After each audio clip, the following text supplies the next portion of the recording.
অনেক মদখোর আমার সাথে বসে একসাথে ডিনার করে, হাফ প্যান্ট পরা, গলায় স্বর্ণের চেইন, হাতে স্বর্ণের ব্রেসলেট, আইসা আমার সাথে ডিনার করছে। আছে এরকম গাঁজাখোর, আসো বসো, বসলেই তো আমি ওর ডিএনএ, চিন্তার ডিএনএ চেঞ্জ করে দেওয়ার সুযোগ পাবো। চিল্লায় বলো ঠিক কি না?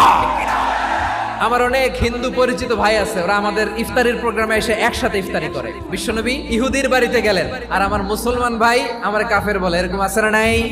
মুসলিমরা দেখতে পারে না, সহ্য করতে পারে। বিষ্ণু ইসা ইসলামের খাদেম ছিল ইহুদি, এতদিন খেদমত করলো, একদিনও বিশ্বনবী ওর কালিমার দাওয়াত দেয় নাই। কারণ কি? বিশ্বনবী একটা ভালো সময়ের অপেক্ষা করতেছিলেন। দায়ী সুযোগ খুঁজে কখন দাওয়াত দিলে ব্যাটে বলে হবে, ঝোপ বুঝে কোপ মারে। বিষ্ণু ইসা ইসলাম ভালো সময়ের অপেক্ষা করতেছিলেন। দেখি আস্তে আস্তে এমন সময় আসছে, ছেলে এবার মুমূর্ষ। যখনই টাইমিং পেয়েছেন দাওয়াত দিলেন, পড়ো লা ইলাহা ইল্লাল্লাহ। প্রতিবেশী ইহুদি হোক হিন্দু হোক, যাবেন, সুসম্পর্ক রাখবেন, উপহার দিবেন, বিপদে পাশে দাঁড়াবেন। অসুস্থ হইলে একটু আপেল নিয়ে যান, আঙ্গুর নিয়ে যান। ইসলামের বিউটি দেখে, সৌন্দর্য দেখে অবাক হবে। নসিব ভালো হলে কোনোদিন কালিমা পড়ে মুসলমান হয়ে যাবে।